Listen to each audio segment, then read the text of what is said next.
Hi, everybody. It's Dawn coming to you with a podcast for Out of the Spiritual Closet with Dawn and the Spirit Team. Thank you so much for joining me. If you like this type of podcast, please hit like and subscribe and tell your friends about it. If you want to talk to me about getting in touch for a personal or group service, please reach out on the social media sites or via email at angelsinthehouse111 at gmail.com. Thank you so much. Okay, so for this week, I want to talk to everybody about intuition, what it is, how do you use it, how do you grow it, what is all this talk about intuition? So for me, what intuition is that gut feeling, that knowing about something without any logical reason as to why I know that, right? I may not have experience in this, but I just know. So that's what I define as intuition, the knowing without any factual background for it. Now, that doesn't mean that you may not have facts that support it. It just means without a lot of factors around it, it's true. So, how do you use it? How do you tune into your intuition? So for me, this was a hard part in a lot of ways. I knew I had intuition, but how did I know it wasn't just my mind or my ego like trying to tell me these things, right? And so for me, it's a feeling. Each person will be different, but it's a feeling, it's a knowing. A lot of times for me, I'll feel it in my stomach. Some people will feel it in their heart, right? It just depends on what it is exactly. Um, for intuition, I would just say people say it's a knowing without reason. So, how do you grow your intuition? You might be asking, right? Okay, we all have a little bit of intuition. How do we grow this? So that's the thing that's going on right now in society. We talk about the veil. The veil is thinner, meaning we can connect with source energy, with our spirit teams, the way that we were designed to in a lot of ways, more quickly and efficiently. Um, there was a time and space where you could only connect with these spirits, with source, through a certain type of person, right? But now we're finding there's people that are telling you all over the place, I've got a download, I've got this information, this was channeled through me. Well, how could that be? Well, because the veil has thinned. So we are all getting divine communication. We are all getting messages from our spirit team. And this is where you'll use intuition and discernment, right? My messages may not apply to you. My messages are for me and for my soul team, my soul tribe, for my community, right? For people that resonate with me. But you may resonate with somebody else. Or, someone else may be in a group and see one of these videos, goes, oh, that really resonates with me. So, just figuring out where to get these type of intuitive helps and messages, right?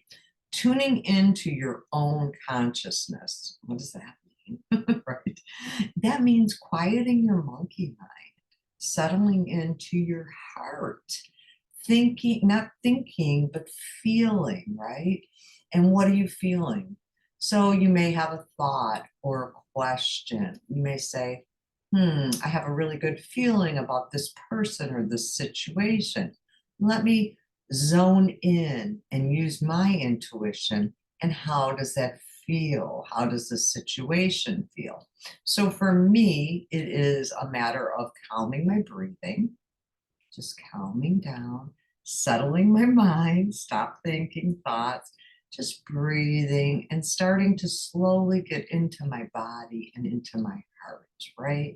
We all spend a lot of times in our mind, but our intuition lives in our heart, right? In our center, in our core, where our seed of our being is. So you want to go to your core, to your heart, and feel these different things. And someone may tell you, oh, you should be doing A, B, and C. And on paper, that may be perfect, right? But when you sit there and you feel into that, like let's say you're highly analytical and you're great in math and science and all this, And people tell you to be an engineer because you'd be great at that. But when you sit there and you think about that and you feel about that life, you say, ooh, that feels very unfulfilling for me. I would like to take my brain and my analytical brain and use it to create homeless camps. And I can do this because I can, see how much square footage is in a place, and I can XYZ the space, that kind of thing. So where people, society might tell you do one thing, you tune into your intuition, you say, no, this is a better fit for me. And that's what intuition is a lot about.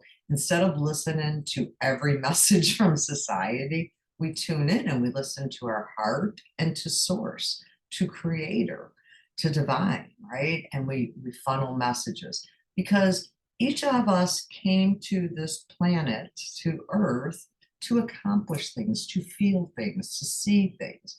And we want to stay on track to accomplish what we set out to do. And the way that we do that is we don't always listen to every message of society. We listen to our intuition and we say, oh, this feels right, this feels wrong.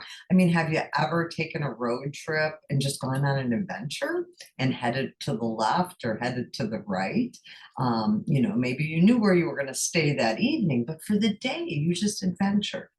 Well, sometimes that's what using your intuition feels like. I know I'm in the right general area, but I don't know what I'm going to find or what I'm going to feel. Well, tune into it, feel it, experience it. And then if that doesn't feel right, come back and tune in again, right?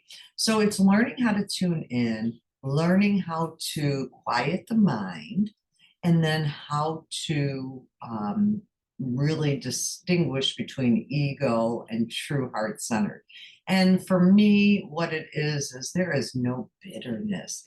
There is no envy. There is no competition. There is no sense of I have to do this when I'm tuned into my heart. If I tune into my mind or ego, I may think, oh, I need to be doing XYZ because that's what everybody else is doing. But when I tune into my mind and my heart, I say, no, what I need to do is to go and take a walk on the beach, or do a good deed out in my neighborhood or something like that. So I challenge each of you to tune into your intuition, to quiet your mind, settle your breathing, tune into your heart, and kind of feel what's going on in your body and feel what it is, what kind of answers you can receive for things that you're looking for guidance for. Another great thing to do when trying to start relying on your intuition is to play little games, right? To say, okay, I'm really getting this feeling that X is the right answer for me, or is, X, Y, Z, whichever one is the right answer for what I'm going to do next, but I'm not sure. So I might say to my spirit team, all right, if I'm supposed to do X today or in the next week, then give me a sign. I want to see, 3 horses galloping backwards, something really specific. I've done it with ostriches and flamingos and things like that. So that's what I'm offering to you today, for you to think about that and to look for ways to kind of get in touch with your intuition and think about little games that you can play to validate the information that you're receiving. Always be real specific with looking for signs or synchronicities, that kind of thing, right? Be real specific, give a time frame, and be real clear on what the answer is. So write it down if you need to. But I hope this helps you in some way, shape, or form to tune into your intuition. If you're liking this kind of feedback videos, let me know. I'd be happy to do more on whatever subjects you might be interested in if it's in my wheelhouse. So we'll definitely consider all of that. Thank you so very much. Please like and subscribe and be tuning in for some more guests next week as we finish off the month of August with my birthday special month. So thank you, everybody. Have a great rest of your day. Bye-bye.